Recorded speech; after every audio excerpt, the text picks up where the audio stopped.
এজন্য আজকে আমি কিছু কথা বলবো যে আমাদের এই জীবনের মানিটা কি। আমরা যে সারাদিন সকাল হয় এবং রাত হবে আবার শুইতে যাব, এই সারাদিনের মাঝে আমরা কে কি উদ্দেশ্যনীয় কাজ করেছি এটা আমরা দেখব, এবং মুসলিম হিসেবে আমাদের কি করা উচিত ছিল ওটা চেষ্টা করব এই আলোচনার মধ্যে তুলে ধরার।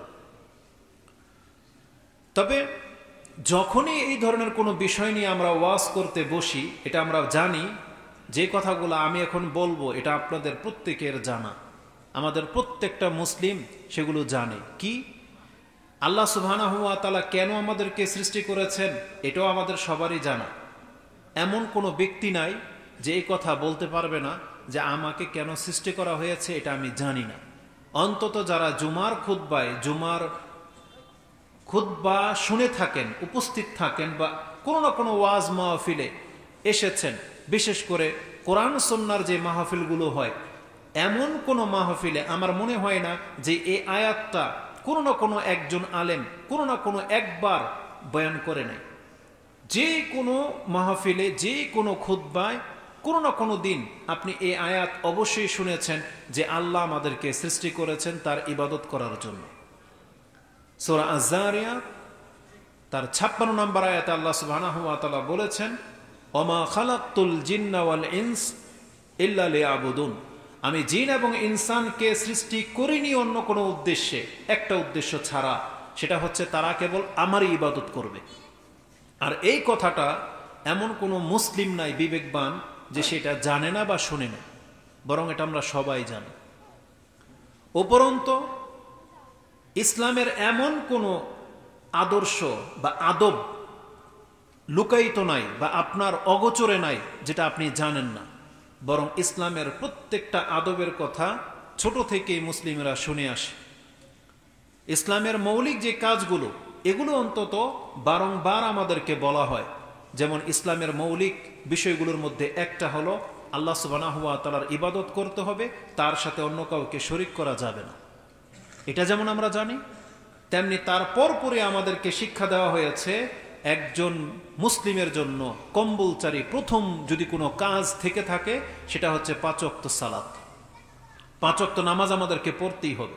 রমজান মাস আসলে সিয়াম রাখতেই হবে। পিতামাতা বেঁচে থাকলে তাদের সাথে সদাচরণ করতেই হবে।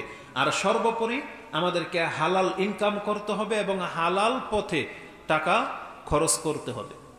এবং আমাদেরকে শিক্ষিত করার জন্য আল্লাহ সুবহানাহু ওয়া তাআলা যখন কোরআন নাজিল করেছেন প্রথম আদেশটাই ছিল ইকরা, তুমি পড়ো।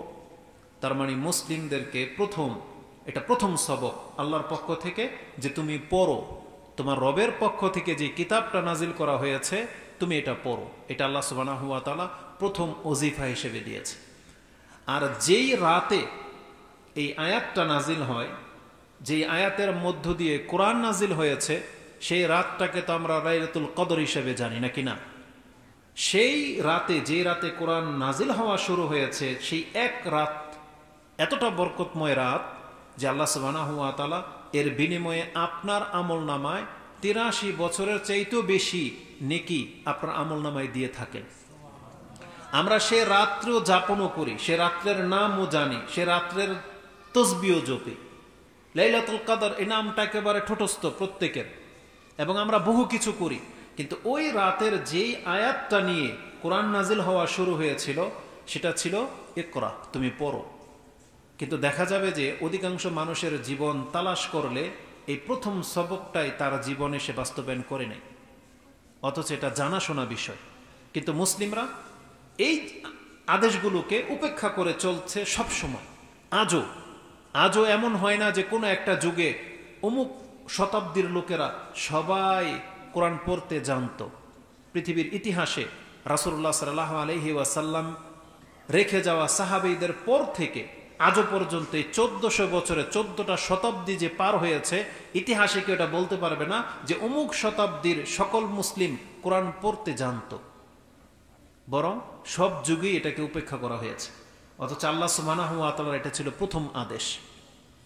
তো যে কোনো বিষয় নিয়ে আমরা কথা বলি না কেন, দেখা যাবে এগুলো সব মুসলিমরা জানে।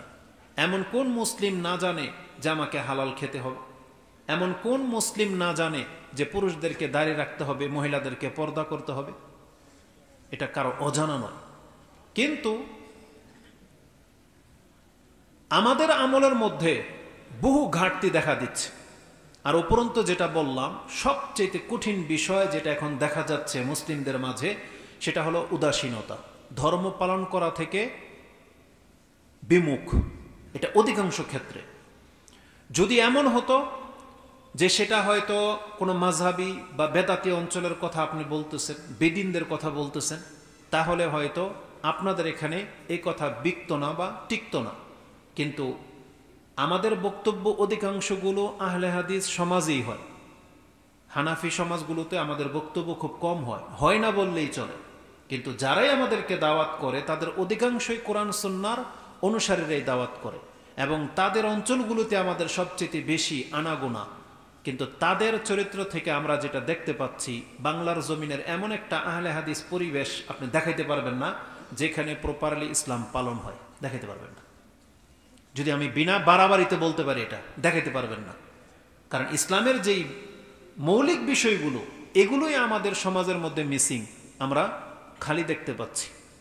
অন্যদের কথা বাদ দেন, কারণ অন্যদের আমল যদি মানে মেঘমালা পর্যন্ত ছেয়ে যায়, পুরো পৃথিবী ভরে যায়, আপনারা আমার কাছে কেন পাত্তা পাচ্ছে না?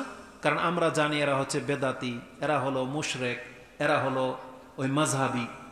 মানে তাদের এই আমল আল্লাহ সুবহানাহু ওয়া তাআলার কাছে গ্রহণযোগ্য হয় কি হয় না, এটা নিয়ে প্রশ্ন রয়েছে। এটা আমরা বলি আমাদের আকীদায়। কেন? কারণ তারা সুন্নাহ মোতাবেক আমল করে না, তারা বেদাত করে, তারা তাওহীদের উপরে নাই। তাহলে তাদেরটা যদি এমন হয়, তাহলে আমরা যারা নিজেদেরকে হক পথের অনুসারী দাবি করতেছি, তাহলে আমাদেরকে দেখাতে হবে তাহলে আমাদের ইবাদতটা কোথায়। আমরা সারা দিন যে পার করতেছি, আমাদের ইসলাম কতটা পালিত হচ্ছে, এটা আমাদেরকে দেখতে হবে। এজন্য অন্যদেরকে নিয়ে কথা বলার আমাদের কোনো প্রয়োজন নাই। আমাদের নিজেদের মধ্যেই যখন ত্রুটি, এজন্য আমরা নিজেদেরকে নিয়েই কথা বলবো, অন্যদেরকে এখানে টেনে আনার কোনো প্রয়োজন নাই। যদি আমি মিথ্যা বলে থাকি, তাহলে আপনাদের হাত উঠাতে বলবো যে আপনার সমাজের মধ্যে যতগুলো ঘর আছে, আপনি বলতে পারবেন কয়টা ঘর পর্দায় ঘেরা?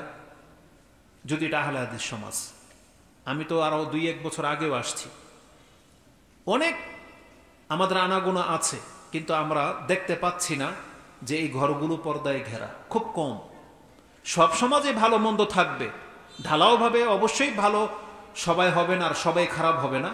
কিন্তু যেমনটা হওয়া উচিত ছিল কোরআন সুন্নাহর সমাজ হিসাবে, যেমনটা আপনাদের শিক্ষকরা আপনাদেরকে শিক্ষা দিয়ে থাকে, যেমনটা খুতবায় শুনে থাকেন, যেমনটা চর্চা হয়ে থাকে, সেই তুলনায় আমাদের পরিবর্তনটা কি উল্লেখযোগ্য? এটা দেখার বিষয়। এটা প্রশংসনীয় না প্রশংসনীয় না? এজন্য আমাদেরকে কি করতে হবে? উপদেশ মেনে চলতে হবে, আমাদের লক্ষ্যকে ঠিক করতে হবে। আমি আপনাকে দেখাতে পারি আল্লাহ সুবহানাহু ওয়া তাআলা যা কিছু করেছেন সবকিছু উদ্দেশ্যমূলক সৃষ্টি করেছেন, একটা উদ্দেশ্যহীন আল্লাহ সুবহানাহু ওয়া তাআলা সৃষ্টি করেন নাই। আসুন আল্লাহ সুবহানাহু ওয়া তাআলার উদ্দেশ্য যে কি ছিল সেখান থেকে শুরু করি। আর আমাদের মুসলিম হিসেবে উদ্দেশ্যটা কি হওয়া উচিত তা থেকে ইঙ্গিত আপনি পেয়ে যাবেন।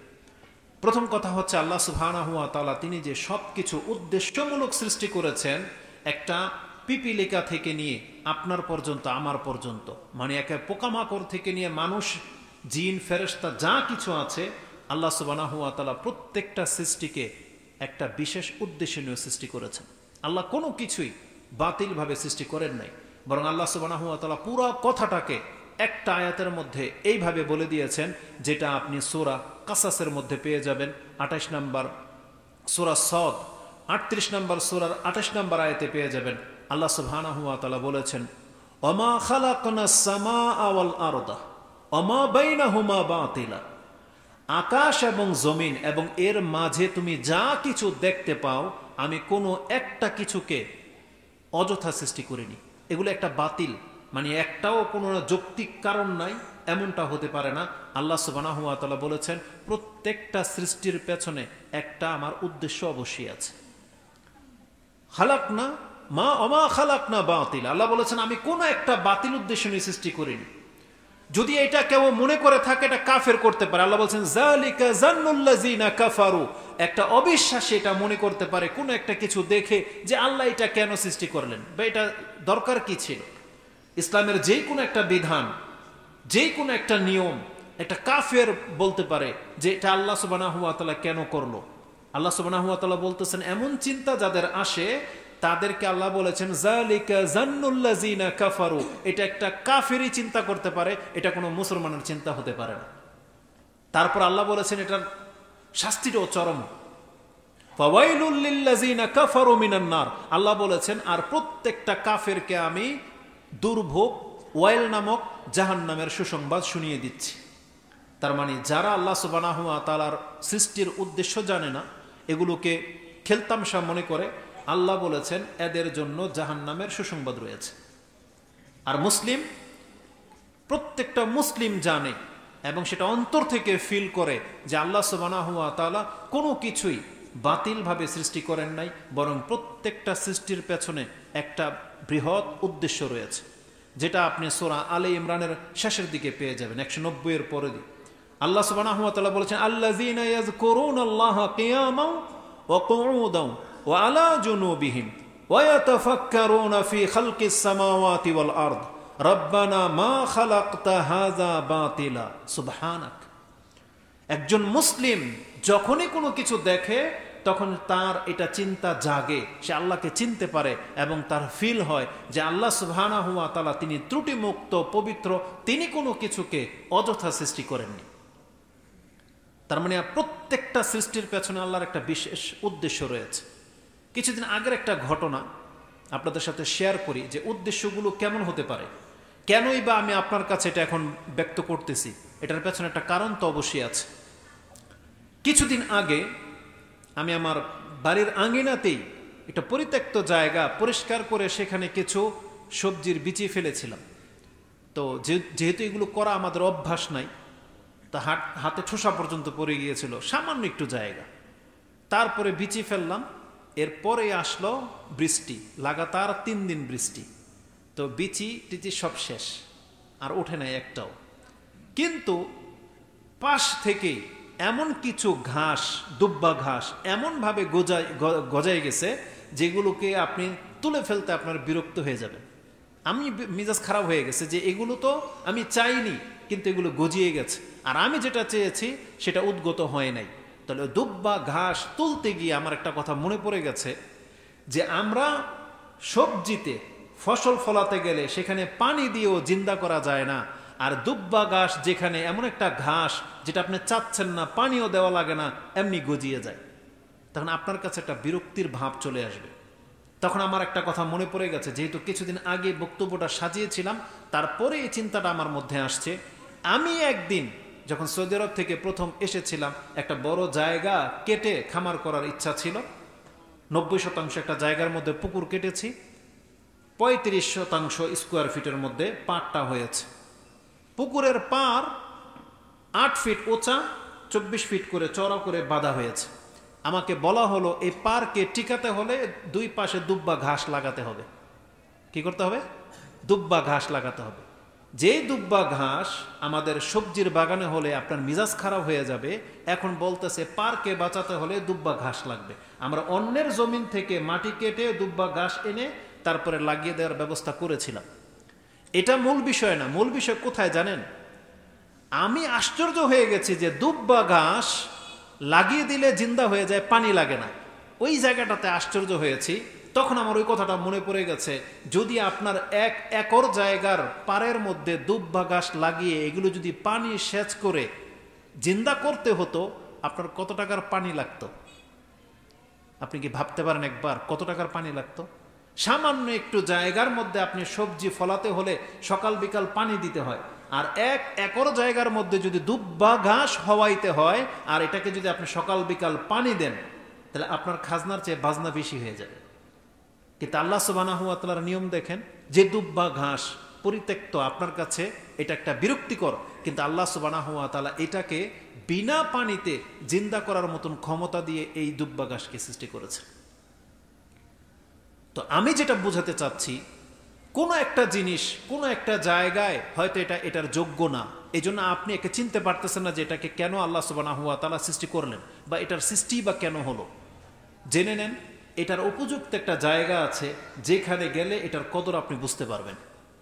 আজকে আমাদের প্রত্যেকটা মানুষকে আমি এটা উদ্দেশ্য করে বলতেছি, আমরা যেই অবস্থানে আছি, কেউ ধরেন যুবক, কেউ বৃদ্ধ হয়ে গেছেন, কেউ বেশি অসুস্থ, কেউ এখনো সবল, কারো অনেক টাকা পয়সা, কারো অনেক ক্ষমতা, কাউকে আল্লাহ সুবহানাহু ওয়া তাআলা একেবারে কর্ম দিয়ে এত ব্যস্ত করে দিয়েছেন যে সে সালাত পড়ার মতন তারও ফুরসত হয় না। আবার অন্য ব্যক্তিকে আল্লাহ এতটা অবসর দিয়ে রেখেছেন যে সে বিরক্তি বোধ করতেছে যে আমার কোনো কাজ নাই। কিন্তু দুইজনের ফলাফল একই, সে কাজের জন্যে সালাত পড়ে না, আর এই ব্যক্তি অবসর কাজ পায় না সেজন্য সালাত পড়ে না, মানে অশান্তিতে সালাত পড়ে না, আর ওই ব্যক্তি ব্যস্ততায় সালাত পড়ে না। দুইজনের রেজাল্ট সমান।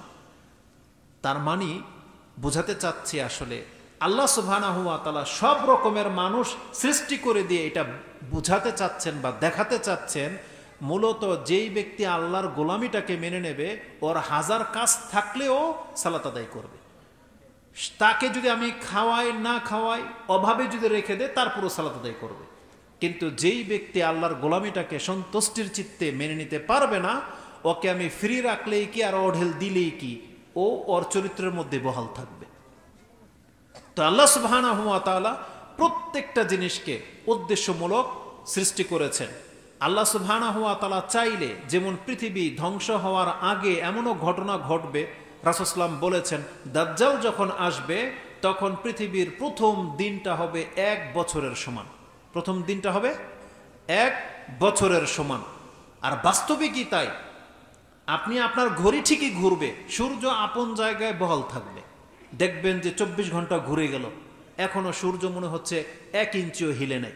এইভাবে 1 বছর পুরো অতিবাহিত হবে শুধু সূর্যটা পৃথিবীর উপর দিয়ে পার হতে। রাসূল সাল্লাল্লাহু আলাইহি ওয়াসাল্লামকে জিজ্ঞাসা করা হয়েছিল, ইয়া রাসূলুল্লাহ, তাহলে আমরা আমাদের তখনকার সময় সালাত কিভাবে আদায় করব? তখন রাসূল সাল্লাল্লাহু আলাইহি ওয়াসাল্লাম বলছেন, যেভাবে এখন আদায় করো ঠিক এভাবে নিয়ম অনুযায়ী তোমরা ওই 1 বছর এইভাবে সালাত আদায় করতে থাকবে। তার মানে আমরা যেমন এখন বুঝি ফজরের পর থেকে প্রায় 6-7 ঘন্টা পরে আমরা যোহর পড়তেছি, তারপরে আরো 3-4 ঘন্টা পরে আমরা আসর পড়তেছি, এইভাবে 24 ঘন্টার মধ্যে মুসলিমরা তখন 5 ওয়াক্ত সালাত পড়তে পারবে। ওই নিয়মটা রাসূল সাল্লাল্লাহু আলাইহি ওয়াসাল্লাম নিজেই বলে গেছেন। যেমন আজও পৃথিবীতে এমন জায়গা আছে যেখানে হয়তো জন্য ডুবে, অথবা সামান্য সময়ের জন্য কোথাও মাত্র রাত হয়, এমনও পৃথিবীতে কিছু অঞ্চল আছে। তো তারা ওই হাদিস থেকে শিক্ষা নেবে যে তারা কিভাবে সিয়াম বা কিভাবে তারা সালাত আদায় করবে। কিন্তু আমার বলার উদ্দেশ্য হলো যে পৃথিবীতে এমন একটা সময় আসতে যাচ্ছে যখন সময় হবে 1 দিন 1 বছর। তাহলে কেন বললাম? তাহলে আল্লাহ চাইলে প্রত্যেকটা দিনকেই এমন করে দিতে পারতেন, কিন্তু আল্লাহ সুবহানাহু ওয়া তাআলা 24 ঘন্টা ভাগ করে দিয়েছেন, 12 ঘন্টা রাত হচ্ছে, দিন হচ্ছে। কিন্তু অধিকাংশ মানুষ এই রাত আর দিনের মাঝে তাকে আল্লাহ সুবহানাহু ওয়া তাআলা কোন দায়িত্ব দিয়েছেন, কোন উদ্দেশ্যে তাকে রাত দিন পার করতে হবে, এটা অধিকাংশ মানুষ প্রক্ষেপ করে না। তারা শুধু দেখতে পায় সূর্য উঠলো আর ডুবলো, এটাই শুধু দেখতে পায়। কিন্তু এই 24 ঘন্টার মাঝে তার আজকে সারাদিন সে কিভাবে পার করেছে, এর রেজাল্টটা কি হবে, এটা অধিকাংশ মানুষ কোনোদিন ভাবেই নেই। আজকে অধিকাংশ মুসলিমদের চরিত্র বলতেছি, কাফেরদের কথা বাদ দেন, মুসলিমদের কথা বলতেছি। আমরা যাদের সাথে মিশি, যাদের সাথে কথা বলি, আমরা দেখতে পাচ্ছি যে অধিকাংশ মানুষ তার সময়ের দিকে খেয়াল করে না যে পৃথিবী কোন দিকে যাচ্ছে আর আমার অবস্থাটা কোন পজিশনে আছে। কোরআনে আল্লাহ সুবহানাহু ওয়া তাআলা বলেছেন, আফাহাসিবতুম আন্নামা খালাকনাকুম আবাসা ওয়া আন্নাকুম ইলাইনা লা তুরজাউন। আল্লাহ সুবহানাহু ওয়া তাআলা সূরা মুমিনুনের মধ্যে বলতেছেন, আফাহাসিবতুম আন্নামা খালাকনাকুম আবাসা, তোমরা কি মনে করো আমি তোমাদেরকে কি ওই খড়কুটা যেভাবে তোমরা ধান নেওয়ার পরে ঘাসগুলো ফেলে দাও, তোমাদেরকেও কি আমি এভাবে ফেলে দেওয়ার জন্য সৃষ্টি করেছি? ওয়া আন্নাকুম ইলাইনা লা তুরজাউন, তোমাদেরকে কি আমার কাছে ফিরিয়ে নিয়ে আসা হবে না? তার মানে আল্লাহ সুবহানাহু ওয়া তাআলা তিনি তার উদ্দেশ্যটাকে এখানেও আমাদেরকে জানিয়ে দিলেন, যেটা আপনি সূরা মুমিনুন 23 নম্বর সূরার 115 নম্বর আয়াতে পেয়ে যাবেন। ওয়া আন্নাকুম ইলাইনা লা তুরজাউন, আল্লাহ প্রশ্ন রাখলেন, তোমাকে কি আমার কাছে ফিরিয়ে আনা হবে না? তুমি কি মনে করো? তার মানে এখানে আল্লাহ আমাদেরকে উদ্দেশ্যটা জানিয়ে দিয়েছেন যে হ্যাঁ, তোমাকেও আমার কাছে ফিরিয়ে আনা হবে। আর এই কথাটা আল্লাহ সুবহানাহু ওয়া তাআলা ঘুরিয়ে ফিরিয়ে বহুভাবে ব্যক্ত করেছেন। যেমন আল্লাহ সুবহানাহু ওয়া তাআলা সূরা আলে ইমরান 3 নম্বর সূরার 185 নম্বর আয়াতেও বলেছেন, আল্লাহ বলেছেন কুল্লু নাফসিন যায়িকাতুল মাউত ওয়া ইন্নামা তুওয়াফাউনা উজুরাকুম ইয়াওমাল কিয়ামা, এবং তোমাদেরকে আবার আমার কাছে ফিরিয়ে আনা হবে পরিপূর্ণ বদলা দেওয়ার জন্য যা কিছু তোমরা এই দুনিয়ার সময়ে করেছিলে। এটা আল্লাহ সুবহানাহু ওয়া তাআলা আমাদেরকে জানিয়ে দিয়েছেন। তো আল্লাহ সুবহানাহু ওয়া তাআলার উদ্দেশ্য আমাদের কাছে স্পষ্ট। আল্লাহ বলেছেন আমি কোনো কিছুকে বাতিলভাবে সৃষ্টি করি নাই।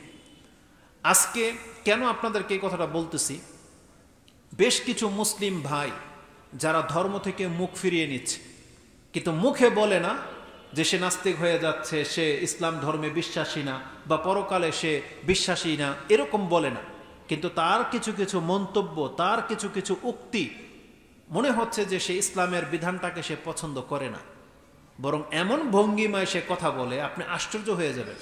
গত 4-5 দিন আগের ঘটনা, বাহিরের থেকে +1, সম্ভবত এটা কানাডার নাম্বার হবে অথবা আমেরিকার কারো নাম্বার হবে, এক যেখানে +1, ভুলে গেছি সে কানাডা বললো নাকি আমেরিকাতে লস এঞ্জেলস থেকে কোন জায়গা থেকে ফোন করলো। সে কথাটাকে এত প্রথমে আমাকে দেখেন কি বলছে সে আপনাদের বক্তব্য শুনি আপনাদেরকে আল্লাহর জন্য খুব ভালোবাসি, বলার পরে বলতেছে যে একজন মুসলিমের ইমান কি এতটাই সস্তা, এতটাই কি সহজ যে আমি চার্চে গির্জাতে গেলে আমার ইমান হারা হয়ে যাবে, আমার ইমানটা কি এতই সহজ? তা আমি বুঝতে পারি না সে আসলে কি বুঝাতে চাচ্ছে। আমি বলছি হ্যাঁ বাস্তবিকই মুসলিমের ইমান তো আর এত সহজ না যে চার্চে গেলেই তার ইমান হারা হয়ে যাবে। তো বলতেছে যে আমাদের ইমান কি এতই সহজ যে আমরা যদি কোনো খ্রিস্টানদের সাথে গিয়ে মিশি আমার ইমান হারা হয়ে যাব, আমাকে খ্রিস্টান বানায় ফেলবে। কিন্তু কোন উদ্দেশ্যে সে বলতেছে এটা আমি বুঝতে পারিনি। তখন যখন সে একটু থামছে তখন বললাম, কারণ একটা কথা আমার মনে পড়ে গেছে, তখন বললাম আপনি যেই সেন্সে বলতেছেন বাস্তবিকভাবে মনে হচ্ছে যে ইমান আপনার খুব পাকাপোক্ত, এই জন্য এরকম জায়গায় গেল আপনার ইমান যাবে না এটা দাবি করতেছেন, কিন্তু আমি রাসূলুল্লাহ সাল্লাল্লাহু আলাইহি ওয়াসাল্লাম থেকে এমন একটা হাদিস আমার স্মরণ হলো যেটাতে দেখতে পাচ্ছি কচু পাতার মধ্যে পানি টিকানোটা যতটা সহজ, ইমান হারা হয়ে যাওয়া তার চেয়ে সহজ। মানে একজন ব্যক্তি যখন কচু পাতার মধ্যে পানি নিবেন, আপনি এটাকে ধরে রাখার জন্য চেষ্টা করেন, কিছুক্ষণ ধরে রাখতে পারবেন, কিন্তু ইসলামের মধ্যে মুসলিমদের মধ্যে এই ইমান আল্লাহ সুবহানাহু ওয়া তাআলা যে দিয়ে থাকেন, এই ইমানটা এই পানির পাতা থেকে পড়ে যাওয়াটা যত সহজ, আপনার ইমান গায়েব হয়ে যাওয়া তার চেয়ে বেশি সহজ। কিভাবে জানেন? আপনি একটা হাদিস শুনেন তাহলে বুঝতে পারবেন। ইমাম বুখারী এবং মুসলিম তারা উভয় হাদিসটা তাদের কিতাবে এনেছেন। ইমাম বুখারী রাহিমাহুল্লাহ তিনি তার কাদরের অধ্যায় এনেছেন, 82 নম্বর অধ্যায়, কিতাবুর রিকাকের পরের অধ্যায়। রাসূলুল্লাহ সাল্লাল্লাহু আলাইহি ওয়াসাল্লাম বলেছেন ইন্নাল আবদা লা ইয়াতাকাল্লামু বিকালিমাতিন মিন সাখাতিল্লাহ মা ইউলকি লাহা বালান ওয়া ফি রিওয়ায়াতিন মা ইয়াতাবায়ানু মা ফিহা। কতক বান্দা তার জবান দিয়ে মুখ দিয়ে এমন শব্দ উচ্চারণ করে যেই শব্দটা আল্লাহকে অসন্তুষ্ট করে দেয়, কিন্তু এই ব্যক্তি বুঝতেই পারে না তার মুখে সে কত বড় কথা বলেছে, বুঝতেই পারে না, সে খেয়ালই করে না, এমন এমন কথা বলে দেয়। ইয়াহউই বিহা ফিন্নার, রাসূল সাল্লাল্লাহু আলাইহি ওয়াসাল্লাম বলেছেন এই ব্যক্তি তার এই মুখের একটা কথার কারণে সে জাহান্নামের মধ্যে স্লিপ করে যেতেই থাকে, থামবে না, একেবারে জাহান্নামের তলে গিয়ে সে পতিত হবে মুখের একটা সামান্য কথার কারণে। আব্দুল্লাহ ইবনে মাসউদ রাদিয়াল্লাহু তাআলা আনহুর আরেকটা হাদিস রয়েছে যে রাসূল সাল্লাল্লাহু আলাইহি ওয়াসাল্লামকে বলেছেন ইয়া রাসূলুল্লাহ সেই দিনও কি কোনো ব্যক্তি মুখের ভরে কিয়ামতের মাঠে উঠবে? কোরআনে যে আয়াত আছে, রাসূলুল্লাহ সাল্লাল্লাহু আলাইহি ওয়াসাল্লাম বলেছেন যে তিনি তার জবানটাকে ধরে বললেন যদি এই মুখের কথার কারণে কাউকে উল্টা করে আল্লাহ সুবহানাহু ওয়া তাআলা জাহান্নামে না ফেলে তা আর কোন পাপের কারণে ফেলবে? রাসূল তার জিহ্বাটাকে ধরে বলেছিলেন, কারণ এই জবান দিয়ে মানুষ সবচেয়ে বেশি আল্লাহকে কষ্ট দিয়ে থাকে। এই জবান দিয়ে যারা বলেছে আল্লাহ সন্তান গ্রহণ করেছে, তারা এটা কত বড় মিথ্যা অপবাদ দিয়েছে আল্লাহকে, এটা জবান দিয়ে হয়েছে। আল্লাহকে গালি দিলে জবান দিয়ে থাকে। তো তাদেরকে আল্লাহ সুবহানাহু ওয়া তাআলা কিয়ামতের মাঠে মুখের ভরে হাঁটাবে। কিয়ামতের মাঠে আমরা তো এখন পায়ে হাঁটতেছি, কিন্তু কতক ব্যক্তি উল্টা করে আল্লাহ দাঁড় করিয়ে দিবে ও মুখের ভরে এগোতে থাকবে। এটা কতটা কঠিন হবে। তখন রাসূলুল্লাহ সাল্লাল্লাহু আলাইহি ওয়াসাল্লাম তাকে বলেছিলেন, যেই আল্লাহ আমাদেরকে দুই পায়ে হাঁটার ক্ষমতা দিয়েছেন, সেই আল্লাহ মুখের বরে হাঁটানোর ক্ষমতা রাখেন না? সাহাবায়েকরা বলেছিলেন, হ্যাঁ রাখে। তার মানে ইয়াকিন হয়ে গেছে যে আল্লাহ সুবহানাহু ওয়া তাআলা যেমনটা চান তেমনই করবেন, শুধুমাত্র মুখের কথার কারণে। তাহলে এই হাদিসগুলো যেটা প্রমাণ করে যে একজন ব্যক্তির যদি একটা মুখের কারণে ঈমান হারা হয়ে যায়, তাহলে ঈমানটা আসলেই খুব সেনসিটিভ জিনিস। এই ব্যক্তিকে যখন এই কথা বললাম, তখন সে বলতেছে কেন সে গির্জায় বা চার্চে যেতে চায়। সে একটা খ্রিস্টান মেয়েকে পছন্দ করে, তাকে বিয়ে করবে, উদ্দেশ্য হচ্ছে তার এইটা। এই জন্য আগে আমাকে ওইভাবে বলছে যে আমি যদি খ্রিস্টানের মেয়েকে বিয়ে করি, চার্চে যাই, আমার ঈমানকে আমি হারাই ফেলবো নাকি? আমার ঈমান কি এতই সস্তা? বুঝছেন? এটা হলো আমাদের সমাজের ওই বেনামাজিদের মতন কথা। যারা নামাজ পড়ে না, তারা বলতেছে আমি নামাজ পড়ি না, তাতে কি হয়েছে, আমার ঈমান ঠিক আছে, বলে কিনা? ঠিক এই রকমের একটা কথা হইল। আজকে আমাদের সমাজের বহু মুসলিম আছে যারা পূজাতে যায়, পূজার মণ্ডপ উদ্বোধন করে দেয়, মুসলিম নেতা, কিন্তু সে কি কোনোদিন এটা ভাবতে পারে যে এর জন্যে সে বেঈমান হয়ে যেতে পারে, এর জন্যে সে হিন্দু গণ্য হতে পারে? সেটা মনেই করে না। বলতেছে এর সাথে আমার ঈমান না যাওয়া থাকার কি সম্পর্ক? আজকে অধিকাংশ মানুষের হয়ে গেছে এই অবস্থা যে আমি আমার খেয়াল খুশি যা খুশি তা করলাম, তাতে আমার ঈমান ঠিক থাকবে, ইসলাম ঠিক থাকবে। কিন্তু বাস্তবতা তো তা নয়, বাস্তবতা তা নয়। খুব কঠিন একটা জিনিস। আল্লাহ সুবহানাহু ওয়া তাআলা তিনি তার নিয়মে কোনো বরখেলাপ করেন না।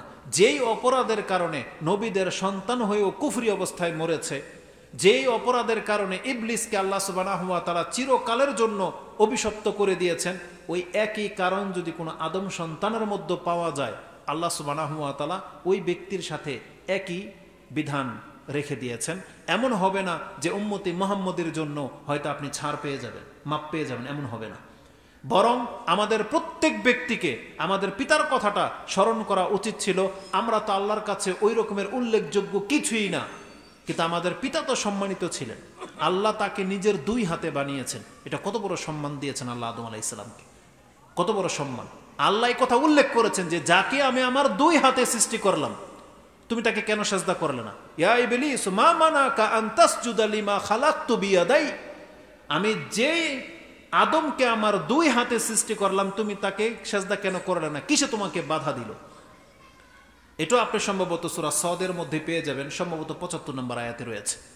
তাহলে আল্লাহ সুবহানাহু ওয়া তাআলা এতটা সম্মানিত করে আমাদের পিতাকে সৃষ্টি করেছেন, কিন্তু তার একটা ভুলের কারণে তাকেও কিন্তু জান্নাত হারাতে হয়েছিল, একটা ভুলের কারণে।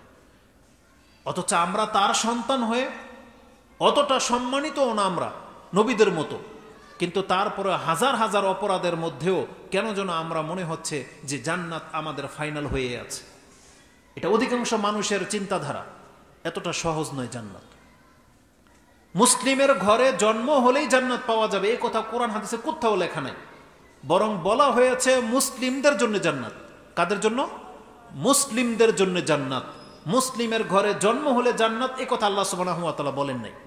এটাও আপনাকে জেনে নেন, এটা আপনাকে জানতে হবে, শিখতে হবে। কারণ আজকে অধিকাংশ মুসলিমদের কারণে আল্লাহ সুবহানাহু ওয়া তাআলাকে বিধর্মীরা গালি দেয়, নাস্তিকরা গালি দেয়।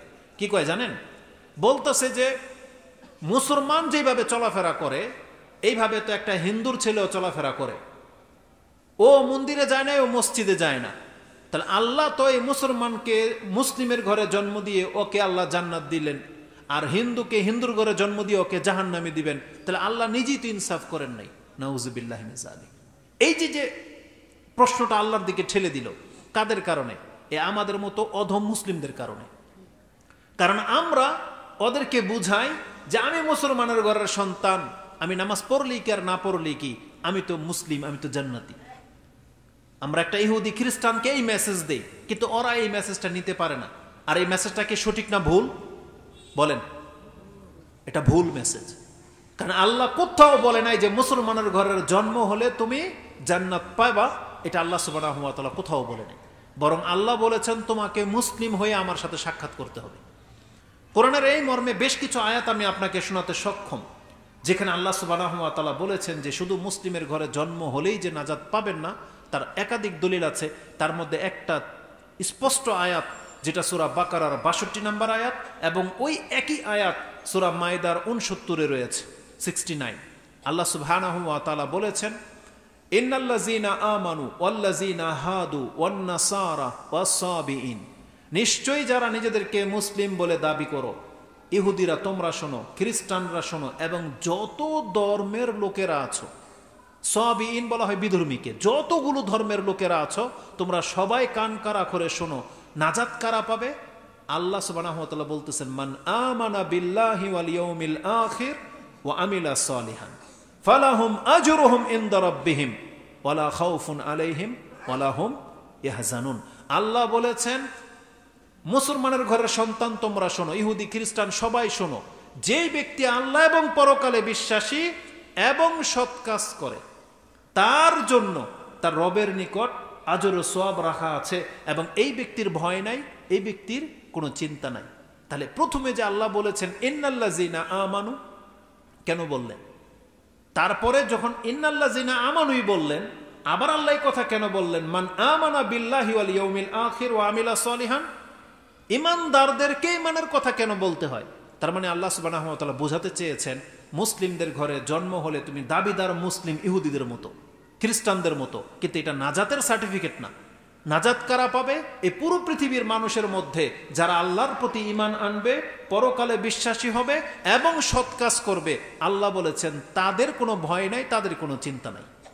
আর আপনি যদি মনে করেন যে না, মুসলমানের ঘরের জন্ম হওয়ার কারণে আমি জান্নাতের হকদার হয়ে গেছি, তাহলে আমি মনে করি পৃথিবীতে কোনো একটা মানুষও জাহান্নামী না, একটা মানুষও না। বলেন তো কিভাবে?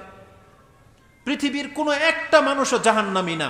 যদি কেউ বাপদাদার সূত্রে জান্নাত পাওয়ার দাবি করেন, তাহলে একটা মানুষও জাহান্নামী না। ইহুদিরাও জাহান্নামী না, খ্রিস্টানরাও না, হিন্দু বৌদ্ধরাও না। কেন? এরা কার সন্তান? আদম আলাইহিস সালামের সন্তান না? তা আদম আলাইহিস সালাম মুসলমান কিনা? তাহলে আদম আলাইহিস সালাম তো মুসলিম ছিলেন। তাহলে মুসলিমের ঘরে জন্ম হলেই যদি জান্নাত পাওয়া যায়, তাহলে ইহুদি, নাসারা, খ্রিস্টান, হিন্দু, বৌদ্ধ এটা কার ঘরের সন্তান?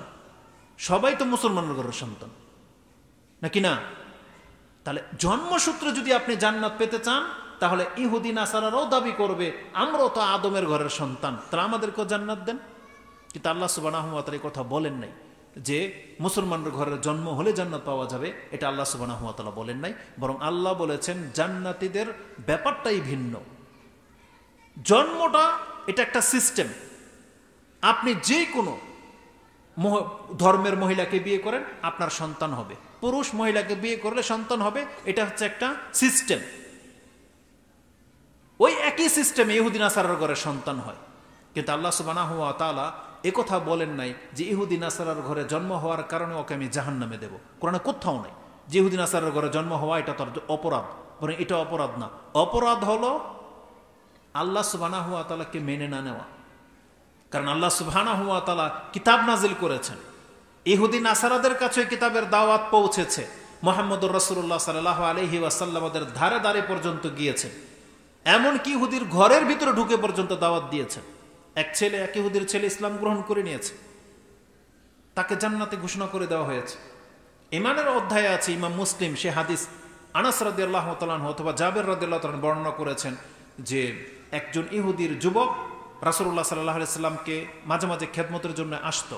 এই ছেলেটা যখন অসুস্থ হয়ে পড়ে, তখন রাসূল সাল্লাল্লাহু আলাইহি সাল্লাম তার ঘরে গিয়েছেন এবং বলতেছেন, ইয়া গোলাম আসলিম, তুমি ইসলাম গ্রহণ করো। তখন সেই ছেলেটা তার বাবার দিকে তাকায় এবং রাসূল সাল্লাল্লাহু আলাইহি সাল্লামের দিকে তাকায়। তখন তার বাবা দেখলো যে মুহাম্মদ আমার ঘরে এসেছে, বলছে আতা আবুল কাসেম। আবুল কাসেম রাসূল সাল্লাল্লাহু আলাইহি সাল্লামের উপাধি, কুনিয়ত ছিল, যে মুহাম্মদ তোমাকে যে দাওয়াত দিল তুমি মেনে নাও। সেই ছেলেটা লা ইলাহা ইল্লাল্লাহ বলে মেনে নিল। রাসূল সাল্লাল্লাহু আলাইহি সাল্লাম সেখান থেকে উঠে গেলেন এবং বললেন, আলহামদুলিল্লাহিল্লাযী আনকাযাহু মিনান নার, প্রশংসা মাত্র সেই সত্তার যিনি এক্ষণ এই ছেলেটাকে জাহান্নামের আগুন থেকে মুক্ত করে দিলেন। তাহলে আল্লাহ সুবহানাহু ওয়া তাআলা আমাদেরকে সৃষ্টি করেছেন বিভিন্ন ঘরে, কিন্তু এটা জান্নাত জাহান্নামের ফয়সালা করে দেননি। বরং জান্নাত জাহান্নামের ফয়সালা হবে আপনার আমার কর্মের উপরে ভিত্তি করে। এজন্য আজকে আমরা মুসলিমরা যারা ধর্ম ছেড়ে দিয়েছি, আমরাও ইহুদি নাসারাদের মতো জীবনযাপন করতেছি না। আপনি ভুল করতেছেন, জেনে নেন। আল্লাহ সুবহানাহু ওয়া তাআলা বলেছেন, আমার সুন্নতে কোনো রদবদল তুমি পাবে না। বিচারের মাঠে আল্লাহ সুবহানাহু ওয়া তাআলা যেই অপরাধের কারণে একজন ইহুদি নাসারার ঘরের সন্তান পাপীকে যদি আল্লাহ শাস্তি দেয়, তার কোনো মুসলমানের মধ্যে যদি সেই পাপ পাওয়া যায়, তাকেও কিন্তু আল্লাহ ধরবে। পার্থক্য শুধু এই যে ওরা আল্লাহতে বিশ্বাসী না, আপনি দাবি করতেছেন যে আপনি বিশ্বাসী, কিন্তু আল্লাহ সুবহানাহু ওয়া তাআলা শুধু মুখের দাবি করলেই যে নাজাত দিয়ে দিবেন এটা আল্লাহ অস্বীকার করেছেন, যে মুখে শুধু বললে চলবে না, ওটাকে বাস্তবায়ন করে দেখাতে হবে। কোরআন হাদিসে যদি এই কথাগুলো না থাকতো তাহলে আপনি আমার কথাটাকে উপেক্ষা করে ফেলে দিতে পারতেন, যে আল্লাহ তো বলেছেন যেই ব্যক্তি আল্লাহকে বিশ্বাস করে নিল তাকে আল্লাহ নাজাত দিয়ে দিবে, কিন্তু আল্লাহ বলেছেন মুখে বললেই যে নাজাত দেওয়া হবে না, এই মর্মেও কোরআনে আল্লাহ সুবহানাহু ওয়া তাআলা আয়াত রেখে নিয়েছেন। আপনি চাইলে পড়তে পারেন, সূরা আনকাবুতে রয়েছে, বেশি দূরে যেতে হবে না। 29 নম্বর সূরার একেবারে শুরুতে আল্লাহ সুবহানাহু ওয়া তাআলা বলেছেন, আহাসিবান নাস আইয়ুতরাকু আইয়াকুলু আমান্না ওয়া হুম লা ইফতানুন ওয়ালাকাদ ফাতান্নাল্লাযীনা মিন ক্বাবলিহিম ওয়ালা ইয়ালামান্নাল্লাহুল্লাযীনা সাদাকু ওয়ালা ইয়ালামান্নাল কাযিবিন। আল্লাহ বলেছেন মানুষ যেন এটা মনে না করে যে আমি আল্লাহর প্রতি ঈমান এনেছি, এই কথা বললেই তাকে ছেড়ে দেওয়া হবে, না, অসম্ভব ব্যাপার। আমি যেমন তাদের পূর্বের জাতিকেও পরীক্ষা করেছি, আমি তোমাদেরকেও পরীক্ষা করব, এবং এই জমিনেই আল্লাহ বলেছেন কে সত্যবাদী আর কে মিথ্যুক এটা আমি প্রমাণ করে ছেড়ে দেব। এটা খুব কঠিন একটা ব্যাপার। বরং আল্লাহ সুবহানাহু ওয়া তাআলা বলেছেন যতক্ষণ পর্যন্ত এই কোরআনটাকে কেউ বাস্তবায়ন যদি না করে সেই ব্যক্তি জান্নাতে যেতে পারবে না। এই কোরআন নাজিল করে দিয়ে আল্লাহ এই কথা বলেছেন, যেটা আপনি সূরা মায়দা 5 নম্বর সূরার 68 নম্বর আয়াতে পেয়ে যাবেন, যেখানে আল্লাহ বলেছেন কুল, হে নবী আপনি বলে দেন, ইয়া আহলাল কিতাবে লাস্তুম আলা শাই হাত্তা তুকিমুত তাওরাতা ওয়াল ইনজিলা ওয়া মা উনজিলা ইলাইকুম মির রাব্বিকুম। হে আহলে কিতাব, ইহুদি নাসারাদেরকে বলা হয়েছিল যে তোমরা ভালো করে শুনে রাখো, তোমরা আজকে আল্লাহর ওলি দাবি করো, তোমরা মনে করো তোমরাই জান্নাতে, আর কেউ জান্নাতে যেতে পারবে না। আল্লাহ বলেছেন লাস্তুম আলা শাই, তোমরা কিছুই নও যদি এই কোরআনটাকে যদি তোমরা নিজের জীবনে বাস্তবায়ন না করো। কারণ সর্বশেষ কোরআন এসেছে পৃথিবীর উপরে, তার আগে তাওরাত ইনজিল এসেছিল, আল্লাহ ওগুলোর কথাও বলেছেন, এবং সর্বশেষ হচ্ছে কোরআন। তার মানে এটা আমাদের সমস্ত মানুষের জন্য এখন তাওরাত আর ইনজিল নাই, এখন শুধু কোরআন বাকি আছে। এখন সর্বশেষ কথাটাই টিকে থাকবে যে যতক্ষণ পর্যন্ত কোরআনটাকে তুমি নিজের জীবনে বাস্তবায়ন না করবে, লাস্তুম আলা শাই, তুমি কিছুই নও। আর এটা আমাদের ব্যাখ্যা না, ইমাম বুখারী রাহিমাহুল্লাহ এই আয়াতের তাফসীরে ইমাম সুফিয়ান আস-সাওরী রাহিমাহুল্লাহর একটা উক্তি নকল করেছেন, এবং তিনি বলেছেন মাহফিল কোরআনে আয়াতুন আসাদ্দু আলাই, কোরআনের এমন কোন আয়াত আমার উপরে এত বেশি কঠিন বা ভারী মনে হয়নি যেই কথাটা এই আয়াতের মধ্যে আছে, যে আল্লাহ বলেছেন লাস্তুম আলা শাই হাত্তা তুকিমুত তাওরাতা ওয়াল ইনজিলা ওয়া মা উনজিলা ইলাইকুম মির রাব্বিকুম। তোমার রবের পক্ষ থেকে যে বিধান নাজিল করা হয়েছে এটা যদি তুমি বাস্তবায়ন না করো তাহলে কোশ্চিন কালেও আল্লাহর কাছে তুমি উল্লেখযোগ্য কিছুই না। আল্লাহর ওলি হওয়া তো দূরের কথা, আল্লাহ বলেছেন উল্লেখযোগ্য কিছুই না, তার মানে মানুষ হিসেবেও গণ্য না আপনি আর আমি, যদি কোরআনটাকে বাস্তবায়ন না করি। আমাদেরকে পশু পাখির সাথে তুলনা করে দেওয়া হয়েছে। অতএব আমাদের জীবনটাকে আপনি কোন কাজে ব্যবহার করবেন এটা আপনাকে এখনই লক্ষ্য স্থির করে নিতে হবে। কারণ বিগত দিনগুলো থেকে আমরা যেটা দেখতে পাচ্ছি, আমরা ওয়াজের পর ওয়াজ, খুতবার পর খুতবা করেই যাচ্ছি, কিন্তু আমাদের জাতি খুব কম উপদেশ গ্রহণ করে থাকে। যতটা প্রচেষ্টা তারা ইসলাম পালন করার ক্ষেত্রে করে তার চাইতে দ্বিগুণ তারা এমন কর্মে লিপ্ত যেগুলো ইসলাম থেকে বিমুখ মানুষকে করে দেয়। এই সামান্য একটা ইলেকশনকে কেন্দ্র করে নিয়ে নেন, এই যে গত ইলেকশনকে কেন্দ্র করে পোলাপান বা মানুষ যা করেছে তার দলকে জিতানোর জন্য, তার ব্যক্তিকে জিতানোর জন্য, যদি মুসলিম হিসেবে আমরা যদি আল্লাহর কোনো একটা বিধানকে প্রতিষ্ঠিত করার জন্য যদি এইভাবে কোনো একদিন মাঠে নামতাম তাহলে দেখতেন যেটা বাস্তবায়ন হতো। বাংলাদেশের মধ্যে 90% মুসলিম দাবি করি আমরা, কোনো একটা বিধানের ক্ষেত্রে যদি কোনো একদিন আমরা রাস্তায় নামতাম বা এইভাবে প্রচেষ্টা করতাম সেটা বাংলাদেশে অবশ্যই প্রতিষ্ঠিত হতো। তাহলে আল্লাহ সুবহানাহু ওয়া তাআলার কাছে আমরা কি জবাব দেব? আমাদের কোনো প্রচেষ্টা নাই আসলে। কারণ এগুলো থেকে বোঝা যায় যারা যেই কাজে লিপ্ত, যেটাকে প্রতিষ্ঠিত করতে চাচ্ছে, তারা সেই কাজে সোচ্চার মেহনত করতেছে, সময় দিচ্ছে, শ্রম দিচ্ছে। শুধুমাত্র ইসলামের সৈনিকরা শুধু নীরব, ইসলামের সৈনিকরা শুধু ঘুমন্ত উদাসীন, যে ইসলাম ডুবে যাক আমার কি যায় আসে, এমনটা হয়ে গেছে আজকে আমাদের। নাহলে বাংলাদেশের 90% মানুষকে এখন চরকির মতন ঘুরাচ্ছে বিজাতি। আপনার ধর্মের বইয়ের মধ্যে পুতুলের ছবি লাগিয়ে দেয়, মূর্তির ছবি লাগিয়ে দেয়, এটা সাহস কখন কখন হয় একটা জাতির, যখন দেখে যেগুলো সব গুসা কা গুসা ইসাইল, এটা হচ্ছে বন্যার ফেনাতে ভেসে আসার মতো সব খড়কুটা, তখনই হতে পারে এটা সম্ভব, না হলে এটা হওয়ার কথা না। কারণ যেখানে মুহাম্মদুর রাসূলুল্লাহ সাল্লাল্লাহু আলাইহি ওয়াসাল্লামের যুগে একজন সাহাবীকে দেখে যখন পুরা সাম্রাজ্য কাঁপে, কোন একটা সাহাবীর কথা আমার নাম মনে নাই, রাসূল সাল্লাম তাকে পাঠিয়েছিলেন চিঠি নিয়ে, দূত হিসেবে গিয়েছিলেন, সে তার রাজ্য দরবারে ঢুকে হাতের তরবারি উন্মুক্ত করে কার্পেটগুলোকে মানে কাটতে কাটতে তারপরে ঢুকেছেন, ঘোড়া নিয়ে ঢুকেছেন। সেই বাদশাহ তার বাদশার সৈন্য কোনো কিছু করার ক্ষমতা রাখেন, শুধু তাকিয়ে দেখেছে যে একজন সাহাবী ঢুকলো, কিচ্ছু বলার ক্ষমতা নাই তার। কেন? কারণ যেখানে মুসলিমরা শক্তিশালী, তার রাজ্যের ভিতরে ঢুকে গিয়ে এমন আচরণ করলো, কিন্তু কিচ্ছু বলার ক্ষমতা রাখে না।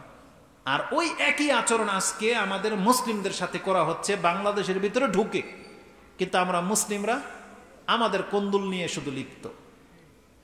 কি জবাব দিবেন কাল কিয়ামতের মাঠে আল্লাহ সুবহানাহু ওয়া তাআলার কাছে? আপনি সেই জবাবটা রেডি করে নেন।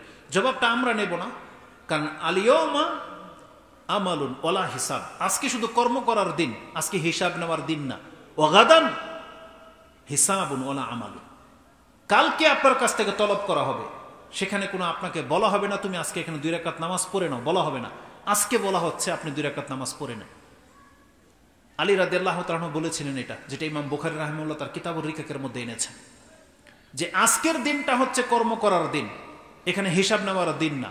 এজন্য আজ পর্যন্ত কোনো হুজুর বা কোনো ফেরেশতা এসে কোনো বেনামাজিকে, কোনো মুসলিমকে এসে ধরে না যে তুমি এই কাজটা কেন করলে না, ধরে না। কারণ এটা জবাবদিহিতার দিন না, জবাবদিহিতা কালকে, আজকে শুধু কর্ম করার দিন। কিন্তু আমাদের দুঃখ হয় ছোট ব্যক্তি হিসেবে আমরা তো বড় বড় কথা চাইলে বলতে পারি যে ফিলিস্তিনে চলেন যুদ্ধ করি, অমুক তুমুক, এই করব সেই করব। আহলে হাদিসরা নাকি ফিলিস্তিনের পক্ষে কথা বলে না, আহলে হাদিস সালাফি মানহাজের লোকেরা নাকি ইহুদিদের দালাল। আমাদের এক শ্রেণীর বক্তা ভাইয়েরা স্টেজে একবারে এইভাবে চরম মিথ্যা ঝাড়ে ক্রেডিট নেওয়ার জন্য, যে তারা সবকিছু করে ফেলতেছে, আমরা নাকি নীরব। কিছুদিন আগে একজন শেখ এই কথাটা বলেছিল, বা শেখকে আমরা বললাম যে শেখ দুঃখ করেন না, বাংলার মানুষ আপনাদেরকে গালি দেয় বটে, কিন্তু একটা মেসেজ আমরা দেখতে পেলাম, যত রকমের বিদাতি সমাজ আছে বা আহলে হাদিসের খেলাফ যতগুলো দল আছে সবাই আপনাদের ফতোয়ার উপরে আস্থাশীল। বলছে কিভাবে? বলছে দেখেন না যে এদের আলেমরা সবাই বলতেছে জিহাদ ফরজ হয়ে গেছে, ইহুদিদের বিরুদ্ধে জিহাদ করতে হবে, এদের সব ওলামা ফতোয়া দিচ্ছে, কিন্তু এদের অনুসারীরা কিন্তু কেউ যাচ্ছে না। ওরা শুধু আপনাদের দিকে তীর ঠেলে দিয়ে রেখেছে যে আহলে হাদিস আলেমরা কিছু বলে না কেন, তার মানে আপনারা বললে এরা ঠিকই যাবে। বুঝেন কথা?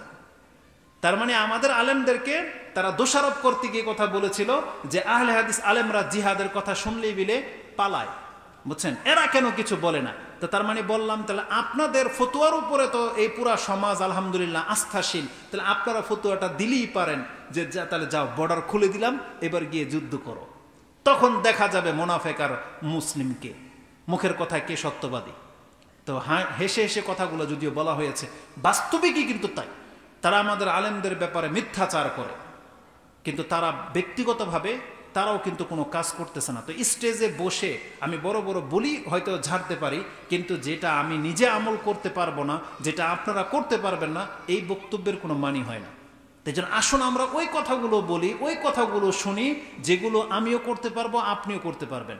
আমাদের মধ্যে এমন কোন ব্যক্তি আছেন বলেন তো দেখি, বা হাত উঠান তো দেখি, যে আপনি 5 ওয়াক্ত নামাজ পড়ার ক্ষমতা রাখেন না? এমন আছে কোনো ব্যক্তি যে আমি 5 ওয়াক্ত নামাজ পড়ার ক্ষমতা রাখি না? এমন কোনো ব্যক্তি আছেন এখানে?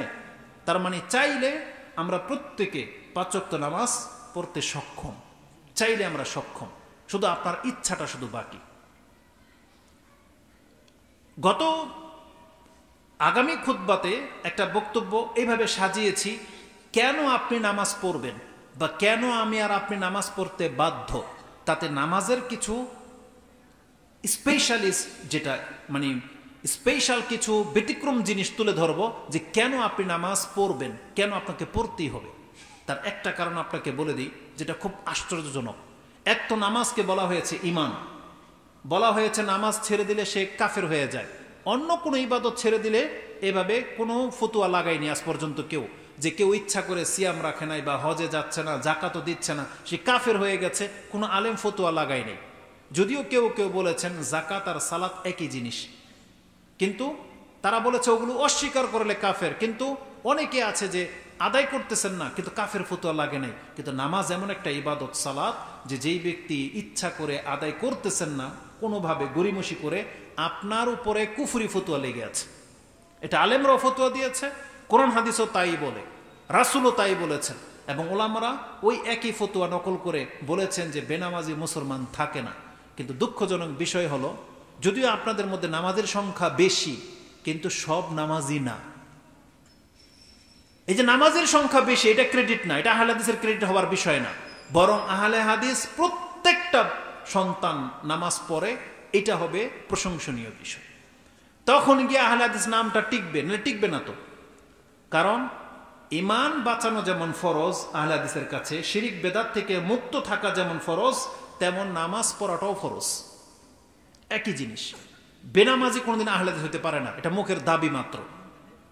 তো যেটা বলেছিলাম যে নামাজের খুসুসিয়াতগুলোর মধ্য থেকে একটা ইম্পর্টেন্ট বিষয় হলো, কিয়ামতের মাঠে অনেক নামাজিও জাহান্নামে যাবে, কিন্তু যখন উদ্ধার করার সময় আসবে, একটা সময় আসবে আল্লাহ তাদের উপরে দয়া করতে চাইবেন এবং আল্লাহ বলবেন তাদেরকে বের করে নিয়ে আসা হোক। তখন ফেরেশতারা জিজ্ঞেস করবে যে কারা দুনিয়াতে মুসলিম ছিল, লা ইলাহা ইল্লাল্লাহ বলেছিল, আল্লাহ তাদেরকে আমরা চিনব কিভাবে? কেননা আগুন তো কাফের মুসলিমকে সব জ্বালিয়ে একবার কয়লা করে ফেলবে। কাদ ইমতুহিশু, রাসূল বলেছেন একেবারে কয়লা করে ফেলবে, চিনা যাবে না। তখন কাদেরকে আপনি উদ্দেশ্য করেছেন জাহান্নাম থেকে মুক্ত করার, তাদেরকে চিনব কিভাবে? তখন আল্লাহ সুবহানাহু ওয়া তাআলার পক্ষ থেকে বলে দেওয়া হবে কাআসারিস সুজুদ, আমার বান্দা যারা মুক্তি পাবে জাহান্নাম থেকে, তাদের সেজদার চিহ্নগুলো অক্ষত অবস্থায় থেকে যাবে। তুমি জাহান্নামে গেলেই দেখতে পাবে এদের 7টা অঙ্গ জ্বলে নাই, এখন পর্যন্ত অক্ষত অবস্থায় আছে। ফেরেশতারা সেগুলো দেখে দেখে জাহান্নাম থেকে উঠিয়ে নিয়ে আসবে। আসারিস সুজুদ, সেজদার চিহ্নগুলো দেখে দেখে। অন্তত সেই চিহ্নটা রাখার ব্যবস্থা করেন। অন্তত জীবনে তো বহু কিছু ভোগ করে নিয়েছেন, অথচ নাজাতের জন্য অন্তত এইটা রাখেন, যাতে করে আল্লাহ সুবহানাহু ওয়া তাআলা আমি আর আপনি যেন সেই দয়ার অন্তর্ভুক্ত হতে পারি। এর জন্য অন্তত আপনাকে নামাজ পড়তে হবে। আর ওই দিন যদি কোনো ব্যক্তি জানেন, এটা ছিল আল্লাহ সুবহানাহু ওয়া তাআলার সর্বশেষ ক্ষমা, সর্বশেষ, এরপরে আর কেউ কোনো কাজে ক্ষমা করাতে পারবে না। তার আগে রাসূল সুপারিশ করবেন কয়েকবার, তারপরে ফেরেশতারা সুপারিশ করবেন, মুমিনের জন্য সুপারিশ করবেন, আর আল্লাহর দয়াটা হবে সবার শেষে, যখন দেখবে যে আমার কিছু বান্দা লা ইলাহা ইল্লাল্লাহ বলেছে এখনো জাহান্নামে পতিত, কোনো সুপারিশ দিয়ে মুক্তি পেল না, তখন আল্লাহ সুবহানাহু ওয়া তাআলা নিজে তার দয়ায় তাদেরকে মুক্ত করার ইচ্ছা করবেন। আর তখনকার ঘটনা বলা হয়েছে, যাদের মধ্যে নামাজের চিহ্ন আছে, আগুন আমার আদম সন্তানের সেই অঙ্গগুলোকে খেতে পারবে না, আমি আল্লাহ হারাম করে দিয়েছি, তাদেরকে দেখে চিনতে পারবে, বের করে নিয়ে আস। এটা হচ্ছে নামাজের খুসুসিয়াত। অতএব আমাদের উদ্দেশ্যকে ঠিক করেন। আসুন আমাদের মূল বক্তব্যের দিকে ফিরে আসি। সেটা হচ্ছে কি, আমাদের উদ্দেশ্য কি? আজকে আমরা দুনিয়াতে যেভাবে জীবনযাপন করতেছি, এটা হচ্ছে উদ্দেশ্যহীন জীবন। না, এইভাবে চললে আল্লাহ সুবহানাহু ওয়া তাআলার কাছে আপনি ক্ষমা পাবেন না। কোরআন আল্লাহ সুবহানাহু ওয়া তাআলা বহু আয়াতে এই কথাগুলো উল্লেখ করেছেন। তার মধ্যে একটা আয়াত সূরা কিয়ামার মধ্যে রয়েছে, যেটা আপনি 36 নম্বর আয়াতে পেয়ে যাবেন। আল্লাহ বলেছেন, আয়াহসাবুল ইনসানু আইউতরাকা সুদা, মানুষ কি মনে করে যে মানুষকে কি আমি এমনিতেই ছেড়ে দেব? আইউতরাকা সুদা, ইউতরাকা হচ্ছে ফেলে দেওয়া, সুদা হচ্ছে যেভাবে আপনি পরিত্যক্ত জিনিস বাইরে ফেলে দেন। ঘর ঝাড়ু দেওয়ার পরে কিছু জিনিস আছে আপনি বাইরে ফেলে দেন না, ধুলাবালি যেগুলো জমে ওটা তো আপনি বাইরে ফেলে দেন। আল্লাহ বলেছেন মানুষ কি মনে করে যে এইভাবেই তাকে আমি ফেলে দেব, মানে বিচারের মাঠ কায়েম হবে, আর এই মানুষগুলো কি মনে করে যে তাদেরকে সেখানে উঠানো হবে না? আল্লাহ এখানে মুসলমান বলেন নাই, আল্লাহ বলছেন ইনসান, আয়াহসাবুল ইনসান। তার মানে কোন মানুষকে আল্লাহ সুবহানাহু ওয়া তাআলা পরিত্যক্ত হিসেবে ছেড়ে দেবেন না। কোন একজন ব্যক্তি, বনী ইসরাইলের কোন একজন ব্যক্তি এটা ভেবেছিল যে হয়তো এই কাজটা করলে আল্লাহ আমাকে ছেড়ে দিবে। এটা ইমাম বুখারী এবং মুসলিম তাদের তওবার অধ্যায়ে এটা এনেছেন। ঈমানের অধ্যায়ে এনেছেন ইমাম বুখারী, আর ইমাম মুসলিম তওবার অধ্যায়ে এনেছেন যে বনী ইসরাইলদের এক ব্যক্তি যাকে আল্লাহ সুবহানাহু ওয়া তাআলা সন্তান দিয়েছেন এবং ধন সম্পত্তি দিয়েছিলেন, অঢেল সম্পত্তির মালিক ছিল এবং অনেক সন্তানের মালিক ছিল, কিন্তু সেই ব্যক্তি আসরাফা আলা নাফসি, সে তার নাফসের উপরে অনেক বেশি অত্যাচার করেছে, জুলুম করেছে। সে যখন মরে যাওয়ার সময় হয়েছে তখন তার সন্তানগুলোকে ডেকে ওয়াদা নিয়েছে যে ইজা আনা মৃত্যু, আমি যদি মরে যাব যখন, আহারাকুনি, তোমরা আমাকে জ্বালিয়ে দিও, সুম্মা ইয়াহসিকু বা সুম্মা তোমরা আমাকে পিষে নিও, তারপরে ইয়াজুরুনি ফিল বাররি ওয়াল বাহার, সমুদ্রের কিনারায় গিয়ে আমার দেহের যে পাউডারগুলো আছে সেগুলোকে তোমরা উড়িয়ে দিও, যাতে বাতাস এগুলো ছিন্ন ভিন্ন করে কোথায় না কোথায় লুকিয়ে উড়িয়ে নিয়ে চলে যায়। তারা বাস্তবিকে তাই করেছে, ফাফালু, তারা তাই করেছে। কিন্তু রাসূলুল্লাহ সাল্লাল্লাহু আলাইহি সাল্লাম বলতেছেন কিয়ামতের মাঠে আল্লাহ সেই দৃশ্যটা হয়তো তাকে আগেই দেখিয়েছেন বা জানিয়েছেন যে এমন কিছু হবে। কিয়ামতের মাঠে আল্লাহ সুবহানাহু ওয়া তাআলা আদেশ করবেন জমিকে, লিল কালা আল্লাহু আযজা ওয়া জাল্লা লিল আরদ আদ্দি মা আখাস্তি, তুমি তোমার পেটের মধ্যে যা কিছু পতিত হয়েছে সব আমার কাছে ফেরত দাও। এই জমিনকে আল্লাহ আদেশ করবেন, কাউকে কিছু বলা লাগবে না। এই জমিনের ভিতরে কত মানুষের লাশ গিয়েছে, কে কি রোপণ করেছে, কোথায় গিয়ে পতিত হয়েছে জেনে নেন। আপনি কোনো কিছুকে পানিতে ফেলে দেন, হাওয়ায় উড়িয়ে দেন, এটা একটা সময় এই জমিতে এসে পতিত হবে। এটা বাতাসে কোথায় নিয়ে যাবে, উড়ে একটা সময় আবার নিচের দিকেই নামবে। পানিতে ফেলে দিলেও পানির নিচে চুষে চুষে গিয়ে জমিনেই পতিত হবে। আল্লাহ সে জমিনকে বলবেন আদ্দিমা আখাস্তি, তুমি তোমার পেটের মধ্যে যা কিছু রিজার্ভ করেছো আমার সামনে তুলে দাও। ফাইজা হুয়া রাজুলুন কায়েম, ওই যে ব্যক্তির ছাই উড়ে গিয়েছিল তার ছাইগুলো উড়ে এসে জড়ো হবে এবং ওই ব্যক্তি আল্লাহর সামনে দাঁড়িয়ে যাবে।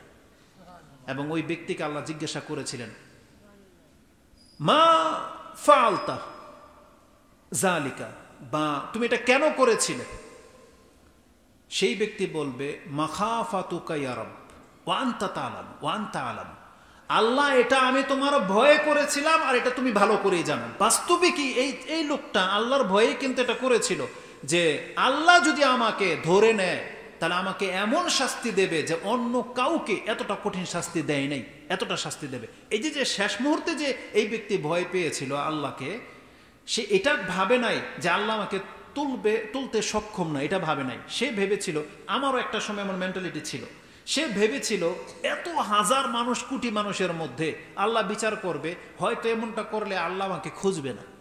কি মনে করবে, যা ও নাই, মানে এখানে যে হাজার মানুষ আছে এখানে কে আছে আমি কিন্তু চিনতে পারি না, কে আসছে কে গেছে। অনেক সময় মসজিদের ইমামকে বলতে পারবে আজকে ফজরের জামাতে কয়জন উপস্থিত হয়েছেন, কয়জন নাই, কার সন্তান নাই।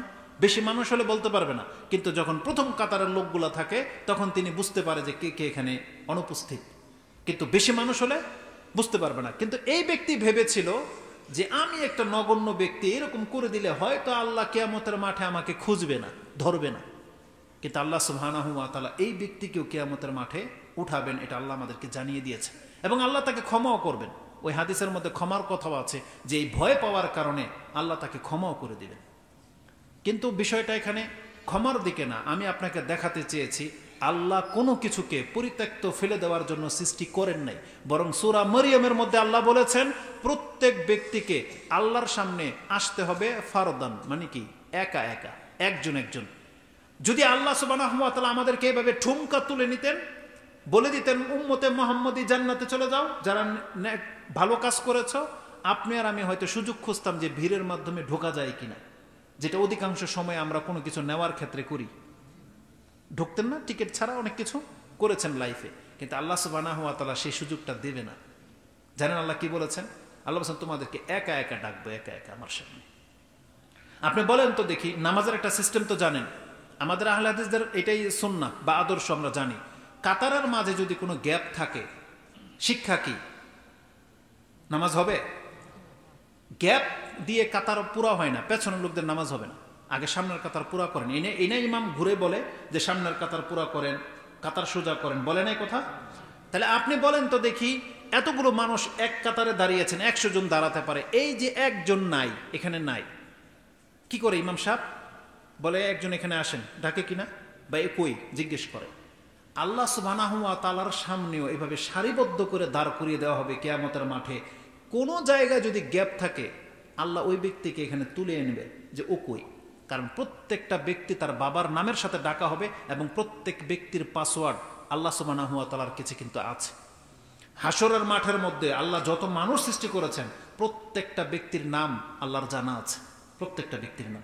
এটা একটা চমৎকার একটা এক্সাম্পল আছে কোরআনে, আপনি জানেন জাকারিয়া আলাইহিস সালাম তিনি যখন আল্লাহ সুবহানাহু ওয়া তাআলার কাছে সন্তান চেয়েছিলেন, তখন আল্লাহ সুবহানাহু ওয়া তাআলা সুসংবাদ দিয়েছিলেন যে আমি তোমাকে একটা সংবাদ দিচ্ছি যে ওবাশশিরুকা বিগুলামিন ইসমুহু ইয়াহইয়া। আল্লাহ এতটা বলে দিয়ে থেমে যেতে পারতেন যে আমি তোমাকে একজন সন্তানের সুসংবাদ দিচ্ছি যার নাম হবে ইয়াহইয়া, কিন্তু এটা বলার পর আল্লাহ বলতেছেন লাম নাজআল লাহু মিন ক্বাবলু সামিয়া। এই ইয়াহইয়া নামটা আজ পর্যন্ত আদম থেকে নিয়ে এই পর্যন্ত পৃথিবীর কোনো মানুষের নাম ছিল না। মানে কিভাবে আপনি বলেন তো এটা কিভাবে সম্ভব? এটা কার পক্ষে সম্ভব? যার কাছে নামের লিস্ট আছে সেই কেবল এটা বলতে পারে। আল্লাহ সুবহানাহু ওয়া তাআলার কাছে প্রত্যেকের নামের লিস্ট আছে এবং আল্লাহ বলেছেন ইয়াহইয়া নামের কোনো ব্যক্তি আদম থেকে নিয়ে আজ পর্যন্ত এই পৃথিবীতে জন্ম হয় নাই, যেটা তোমার ঘরে প্রথম আমি ইয়াহইয়া নাম রাখলাম। তার মানে আমাদের প্রত্যেকের নাম আল্লাহ সুবহানাহু ওয়া তাআলার সামনে রয়েছে, এই জন্য কেউ সেখানে গ্যাপ থাকবে না, মিসিং থাকবে না। যেন আল্লাহ বলেছেন কোনো মানুষ যেন এটা না ভাবে যে আল্লাহ তোমাকে এমনি ছেড়ে দেবে, বরং আমি তা আরো বিস্ময় বোধ করি। আমারও একটা সময় এরকম মনে খেয়াল আসতো, যখন বেশি ফাজলামি করতাম আমি ভাবতাম যে আল্লাহ সুবহানাহু ওয়া তাআলা হয়তো ওই আবু জেহেল, আবু লাহাব, তারপর উতবা, শাইবা, মুহাম্মদ সাল্লাল্লাহু আলাইহি সাল্লাম, আবু বকর, এদেরকে শুধু দেখে বা এদেরকে শুধু নজরআন্দাজ করে রাখে, আমাদেরকে হয়তো আল্লাহ গণেই না। যেমন দেখেন না বড় বড় নেতারা, মন্ত্রী এমপিরা কাদেরকে দেখে? কোন এলাকার নেতাকে চিনে। আপনাকে চিনে? আপনার এলাকার নেতাকে চিনবে। সংসদে আপনার নেতার এমপির নাম আছে, আপনাদের নাম নাই। আপনারা যে পার্টির জন্য জীবন মরণ একবার সবকিছু দিয়ে দিচ্ছেন, আপনাকে কিন্তু চিনবে না, আপনার নেতাকে চিনে। তা আমিও ভাবতাম যে আল্লাহ সুবহানাহু ওয়া তাআলা হয়তো শুধু বড় বড় ব্যক্তিদেরকে নিয়ে ভাবে, কিন্তু জানেন কোরআনে আল্লাহ সুবহানাহু ওয়া তাআলা কি বলেছেন? যেটা আপনি সূরা আনআমের মধ্যে পেয়ে যাবেন। আল্লাহ বলেছেন যদি মরুভূমির মধ্যে একটা গাছের পাতাও ঝরে পড়ে না বান্দা, ইল্লা ফি কিতাবিম মুবিন, আমি আমার সুস্পষ্ট কিতাবের মধ্যে সেই পাতাটা কখন ঝরবে এটা পর্যন্ত লিখে রেখেছি। একটা পাতা যদি ঝরে পড়ে, এটা যদি আল্লাহর কাছে রিপোর্ট থাকে, তাহলে আমি আপনি মুসলিম সকাল থেকে সন্ধ্যা পর্যন্ত কি করতেছি আপনি কি মনে করেন এগুলো কি কোনো হিসাব হবে না? প্রত্যেকটা জিনিস আল্লাহ সুবহানাহু ওয়া তাআলা লিখে রাখার ব্যবস্থা করেছেন, প্রত্যেকটা জিনিস। আর লিখনিটা কত মারাত্মক হবে! রাসূলুল্লাহ সাল্লাল্লাহু আলাইহি ওয়াসাল্লাম বলেছেন আমার উম্মতের বা কিয়ামতের মাঠে একজন ব্যক্তিকে সমস্ত মানুষের সামনে দাঁড় করানো হবে, উঠানো হবে, এবং তার সামনে 99টা দফতর খুলে দেওয়া হবে। 99 সিজিল্লা, কুল্লু সিজিল্লিন মাদ্দাল বাসার, প্রত্যেকটা দফতর হবে তার দৃষ্টি যতদূর পর্যন্ত যায় এত লম্বা, সব রিপোর্ট লেখা আছে, সে কোন ক্ষণ কি করেছিল সব লেখা আছে। 99টা দফতর ভরে যাবে। আপনি কি মনে করেন সেখানে কোনো কিছু বাদ থাকবে? কোনো কিছু বাদ থাকবে না। এই ব্যক্তিকে বলা হবে দেখো তো দেখি এখানে আমার ফেরেশতারা তোমার ব্যাপারে কোনো বাড়াবাড়ি করেছিল কিনা? বলছে লা ইয়া রাব, কোনো বাড়াবাড়ি করে নাই। বলছে যা কিছু আছে সব সত্য তুমি করেছো? সেই ব্যক্তি বলবে হ্যাঁ আমি করেছি। কোরআনে সেই দৃশ্যটা আল্লাহ সুবহানাহু ওয়া তাআলা এঁকে দিয়েছেন, যেটা আপনি সূরা কাহাফ 18 নম্বর সূরার 49 নম্বর আয়াতে পেয়ে যাবেন। ও উদিয়াল কিতাব ফাতারাল মুজরিমিনা মুশফিকিনা মিম্মা ফিহি ওয়া ইয়াকুলুনা ইয়া ওয়াইলাতানা মা লিহাযাল কিতাব লা ইউগাদিরু সাগীরাতান ওয়ালা কাবীরাতান ইল্লা আহসাহা ওয়া ওয়াজাদু মা আমিলু হাদিরা। আল্লাহ বলেছেন সেই ব্যক্তি বলবে আফসোস, হায় আমার দুর্ভোগ, এটা এমন একটা আশ্চর্যজনক কিতাব, এর মধ্যে একটা ছোট কথাও ছাড়া হয় না, একটা বড় কথাও ছাড়া হয় না। যা কিছু করেছে আল্লাহ বলছেন ওয়াজাদু মা আমিলু হাদিরা, প্রত্যেকটা কথা তার কিতাবের মধ্যে সে স্পষ্ট লেখা দেখতে পাবে। আল্লাহ সুবহানাহু ওয়া তাআলা এমনিতে কাউকে ছেড়ে দিবে না। এজন্য আমাদের কর্ম আমরা যেগুলো করতেছি সারাদিন আমাদেরকে উদ্দেশ্যমূলক করা উচিত। আজকের এই কথাটা বলার পেছনে আমাদের কিছু মুরব্বীদের আমি ফোকাস করতে চাচ্ছি, কারণ আমাদের লাইফে এমন কিছু আমরা দেখতে পাচ্ছি। বেশ কিছু জায়গায় ওয়াজ মাহফিল করতে গেলাম তো রাস্তা চিনা যায় না, জায়গায় জায়গায় থেমে জিজ্ঞেস করতে হয় যে এমুক জায়গাটা কোথায়। আর অবশ্যই আপনি কোনো না কোনো স্থানে ত্রিমুখী এমন জায়গাতেই দাঁড়ান আর যেখানে হয়তো টিভি চলতেছে, লোকালয়, বাজার। অধিকাংশ ক্ষেত্রে আমরা যেটা দেখেছি সুবহানাল্লাহ, মানে কি বলবো, সুবহানাল্লাহ বললাম আশ্চর্যের কারণে, দোকানের মধ্যে টিভি চলতেছে, বিড়ি খাওয়া হচ্ছে, চা আছে, ওখানে এমন সময় আড্ডা মারা হচ্ছে যেখানে ওই সময় থাকার কথা ছিল না। আর কোন বয়সের লোক জানেন? এই পোলাপান, যুবক না। একটা সময় যুবকরা আড্ডা করতে বলতেন, কিন্তু আমি যতগুলো গ্রামগঞ্জে, শহরের হয়তো দোকান পোশাকে বসে না, কিন্তু গ্রামগঞ্জের হাটে বাজারগুলোতে এখনো দেখবেন অধিকাংশ মুরব্বীদেরকে দেখেছি চুল দাড়ি সাদা হয়ে গেছে, মাথায় টুপিও আছে, হাতের মধ্যে আবার বিড়ি, আবার টিভির সামনে বসা। এটা মোটেও কাম্য নয়, এটা মোটেও কাম্য নয়। কেন জানেন? কারণ আপনাদের সময় একেবারে শেষ প্রান্তে। আমরাই যে শত বছর বেঁচে থাকবো তা কিন্তু না, কিন্তু আপনাদের সময় আমাদের তুলনায় বয়স অনুপাতে শেষ দিকে, শেষ স্টেজে রয়েছেন। তবে জেনে নেন, আল্লাহ সুবহানাহু ওয়া তাআলার একটা নীতিমালা, আপনি যদি এই সময় যদি আল্লাহ সুবহানাহু ওয়া তাআলার বন্দিগিতে লিপ্ত থাকেন, তাহলে আপনি হলেন সবচেয়ে বেশি সম্মানিত ব্যক্তি, মর্যাদাবান ব্যক্তি। এটা ইসলামের মূলনীতি। আমি আপনাকে বলি ছোট হিসাবে, ইসলামের মূলনীতি হলো অতীতে আপনার কিভাবে আপনি কাটিয়েছেন, এই পুরো অতীতের ঘটনাটা মাফ পেয়ে যেতে পারেন যদি আপনার শেষ জীবন ভালো হয়। এটা ইসলামের একটা মূলনীতি, যে একজন ব্যক্তি অতীতে খারাপ ছিল, মন্দ কর্ম করত, কিন্তু আল্লাহ সুবহানাহু ওয়া তাআলা তাকে মেরে দেয় নাই, এখনো সে জীবিত, তওবা করার সময় পেয়েছে, নামাজ পড়ার সময় পেয়ে যাচ্ছে, দাড়ি গজিয়ে গেছে, এখন সে জিকির করে, হালাল খায়। জানেন এই ব্যক্তিটা কত বড় ভাগ্যবান? কারণ সে যখন পাপের অবস্থায় ছিল তখন যদি তার মৃত্যু হতো, সে জাহান্নামে চলে যেত। কিন্তু এখন সে ভালো, এখন সে ইবাদতে লিপ্ত, এখন যদি তার মৃত্যু হয়, তার অতীতের সমস্ত পাপকে আল্লাহ সুবহানাহু ওয়া তাআলা মাফ করে দেওয়ার ঘোষণা করে দিয়েছেন। এই উদাহরণটা হচ্ছে ওই রকম মহিলাদের কাপড়ের মতো, যারা হয়তো ময়লা দিয়ে হেঁচড়িয়ে কাপড় পরিধান করে, আবার কিছু দূর ভালো জায়গায় ঘর্ষণ খাওয়ার ফলে তার কাপড়কে রাসূল সাল্লাল্লাহু আলাইহি ওয়াসাল্লাম পাক বলে ঘোষণা করে দিয়েছেন। মদিনার মহিলাদের এটা ঘটতো, কিছু জায়গা নোংরা, তাদের কাপড় হেঁচড়িয়ে যেত, বলতো ইয়া রাসূলুল্লাহ আমার কাপড় তো এই নোংরা জায়গা দিয়েও হেঁচড়িয়ে যায়। তখন রাসূলুল্লাহ বললেন, তারপরে কি তুমি ভালো জায়গা পাওনি? বলছে হ্যাঁ, অতিক্রম করেছি। বলছে ভালো মাটির ঘষার কারণে তোমার এই মন্দটা মাফ, পাক। আমাদের লাইফটাও ঠিক তাই। তাই বলেও যে ময়লা মানুষের পায়খানা লেগে গেলে আবার কাপড় দিয়ে ঘষে আবার পাক মনে করে নিয়েন না, কারণ ওটার আসার থেকে গেলে কিন্তু আপনাকে ধুইতে হবে। কিন্তু উদাহরণটা হলো, যেমন অনেকে আমাদের সময় এমন হয়, আমাদের কারো জুতাতে কাদা লাগে না, গোবর লাগে না, তখন আপনি কি করেন? দুব্বা ঘাসের মধ্যে মাটিতে একটু ঘষে নেন না? এটা পাক হয়ে যাওয়ার জন্য যথেষ্ট। কিন্তু ওই নাপাকি যদি হয়, তখন সেটা অবশ্যই আপনাকে ধুইতে হবে, সেটা ভিন্ন জিনিস। আমি জাস্ট উদাহরণটা দিলাম, এক্সাম্পলটা, যে মন্দ কিভাবে ভালো কিভাবে মন্দটাকে মিটিয়ে দেয়। এবং কোরআনে এই সম্পর্কে আয়াতও আছে, যেটা আপনি সূরা হুদ 11 নম্বর সূরার 114 নম্বর আয়াতে পেয়ে যাবেন। আল্লাহ বলেছেন, ওয়া আকিমিস সালাতা তারাফা ইন-নাহারি ওয়া যুলাফা মিনাল লাইল ইন্নাল হাসানাতি ইউযহিবুনাস সাইয়্যাত ওয়া যালিকা যিকরা লিযাকিরিন। নিশ্চয়ই ভালো মন্দটাকে মিটিয়ে দেয়। এজন্য এটা হচ্ছে আমাদের জীবনের একটা ফয়সালা। অতীতকাল কে কিভাবে কাটিয়েছেন আপনি ভুলে যান। আপনি যদি এখন থেকে আল্লাহর রাস্তা ধরে নেন, আপনার এই ভালো জীবনটা আপনার অতীতের সমস্ত পাপকে মাফ করে দেওয়ার জন্য যথেষ্ট হয়ে যাবে। এটা ইসলামের একটা মূলনীতি। এজন্য আমরা আমাদের মুরব্বীদেরকে, আমাদের স্নেহ, আমাদের শ্রদ্ধা ব্যক্তিদেরকে আমরা বলতে চাই, আপনাদেরকে দিয়ে আমরা ইসলাম পেয়েছি, আপনাদেরকে দেখে আমরা ইসলাম পালন করব। কারণ এই মর্মে একটা হাদিস রয়েছে, রাসূল সাল্লাল্লাহু আলাইহি ওয়াসাল্লাম বলেছেন, আকিমিস সালাহ ওয়া আতুজ যাকাত ওয়া আতামিরু ওয়া হুজ্জু ওয়া আতামিরু ওয়াস্তাকিম ইউস্তাকাম বিকুম। তোমরা সালাত কায়েম করো, তোমরা যাকাত দাও, তোমরা হজ করো, উমরার পর উমরা করো, এবং তোমরা ইসলামটাকে শক্ত করে আঁকড়ে ধরো, তোমাদেরকে দিয়ে আমি পরবর্তীদেরকে ইসলামের দিকে ধাবিত করব। আজকে আমাদের বড়রা যদি ইসলাম ছেড়ে দেন, ওরা ইসলাম পাবে না। যা আজকে যে প্ল্যান শুরু হয়েছে, বড়রা যদি ইসলাম থেকে মুখ ফিরিয়ে নেন, বড়রা সিগারেট খায় বিদায় ছোটরা এখন সিগারেট খায়, বড়রা দুষ্টামি ফাজলামি করে বিদায় এখন ছোটরা সাহস পায়। যদি ক্লাসের শিক্ষক যদি শিক্ষিকার সাথে দুষ্টামি ফাজলামি করে বিএনবি এর মতো, তাহলে ছাত্র ছাত্রীর সাথে করবে না কেন? এটা একটা ইজি ব্যাপার। ওস্তাদ যদি করে ছাত্রীর সাথে, তাহলে ছাত্র কেন বাকি থাকবে? তারাও করবে। এটাই হচ্ছে নিয়ম। নেতা যদি ফাজলামি করে, নেতা যদি চোর হয়, তারা প্রজা চুরি করবেন, এটা কোনো বিষয়ই না। এটা হচ্ছে নিয়ম।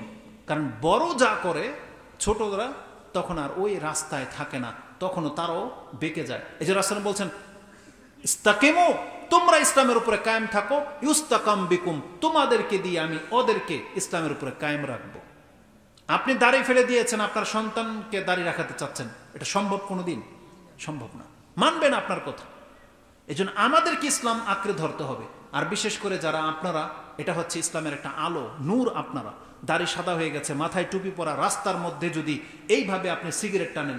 আজকের ঘটনা, যে বিল্ডিংয়ে আমি আজকে ভাড়া এসেছি, নিজের বাসা ফেলে দিয়ে মাদ্রাসায় ভর্তি করেছি বাচ্চাদেরকে, সেই জন্য পুরো সিঁড়িটা সিগারেটের গন্ধ, কাউকে দেখা যাচ্ছে না। লা হাওলা ওয়ালা কুওয়াতা ইল্লা বিল্লাহ।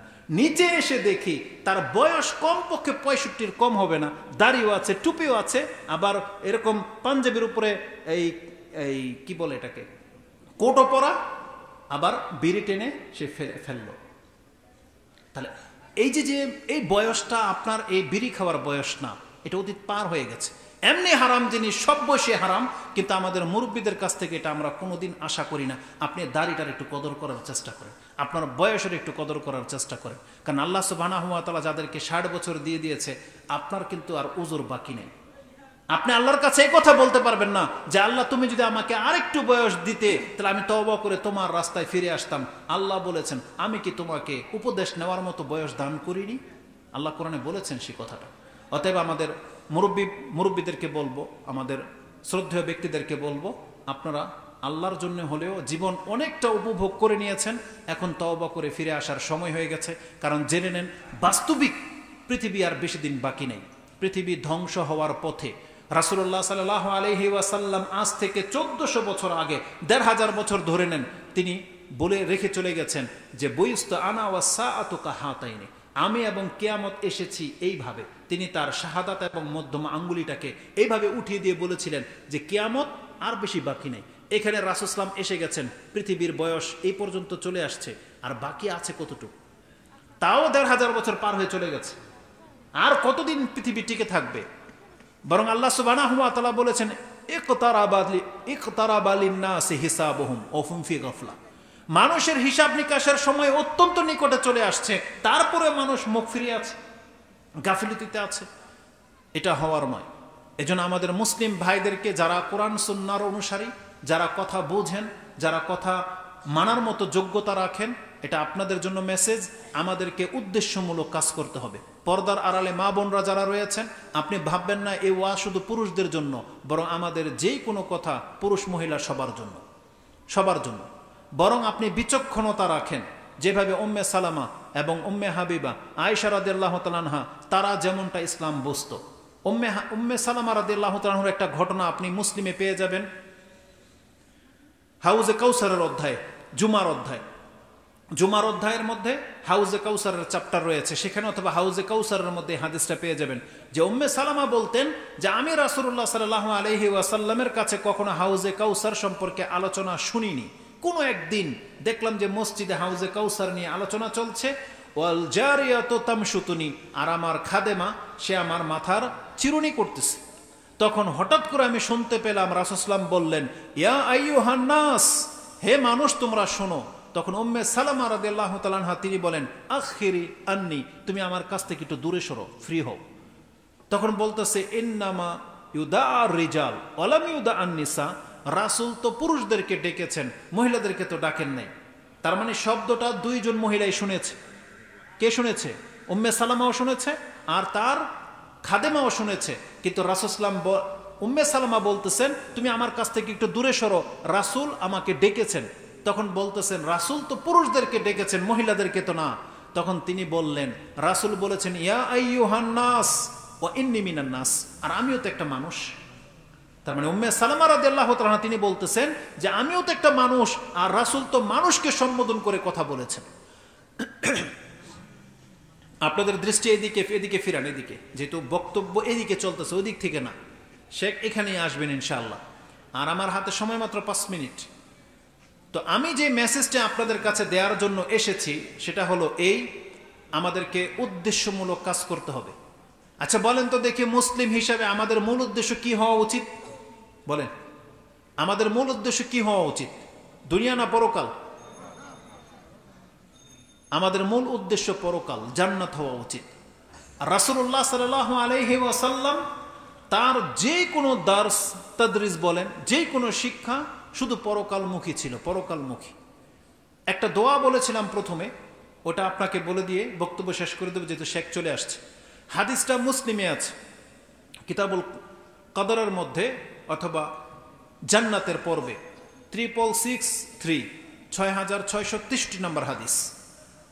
উম্মে হাবিবা রাদিয়াল্লাহু তাআলা আনহা তিনি একদিন দোয়া করলেন যে আল্লাহ তুমি আমাকে এতটা সময় দান করো, যে তুমি আমাকে এতটা সময় দান করো যাতে করে আমি আমার স্বামী রাসূলুল্লাহ সাল্লাল্লাহু আলাইহি ওয়াসাল্লামের জীবনটা উপভোগ করতে পারি, আমার পিতা আবু সুফিয়ান এবং আমার ভাই মুয়াবিয়া তার জীবন থেকেও যেন আমি কিছুটা উপকৃত হতে পারি। রাসূলুল্লাহ সাল্লাল্লাহু আলাইহি ওয়াসাল্লাম এই দোয়া শুনে তিনি বললেন, লাকাদে সাআলতিল্লাহা আজালিন মাদরুবাতিন, তুমি তো আল্লাহ সুবহানাহু ওয়া তাআলার কাছে এমন কিছু চেয়েছো যেই রিজিক অনেক আগেই বন্টন করা হয়ে গেছে। তুমি কতটা খাবে তাও নির্ধারিত, কতকাল তুমি বেঁচে থাকবে তাও আল্লাহ সুবহানাহু ওয়া তাআলা চূড়ান্ত করেই তোমাকে পৃথিবীতে পাঠিয়েছেন। লা ইউআজ্জিলু শাইআন মিনহা ক্বাবলা হিল্লিহি ওয়ালা ইউআখিরু মিনহা শাইআন বাদা হিল্লিহি, তুমি জেনে নাও যেই জিনিস যেই সময় তুমি প্রাপ্য হবে, যেটা লেখা আছে তার 1 সেকেন্ড আগে কোনো দিন তুমি এটা হাসিল করতে পারবে না। পৃথিবীর কোনো মানুষ নাই যে তার তকদিরে যেটা লেখা আছে, যেই দিন লেখা আছে, যেই সময় লেখা আছে, সে হাজার চেষ্টা করুক ওই ক্ষণ, ওই সময়, ওই মুহূর্ত না আসা পর্যন্ত আপনার তকদিরে সেটা কোনোদিন আপনি পাবেন না, কোনোদিন না।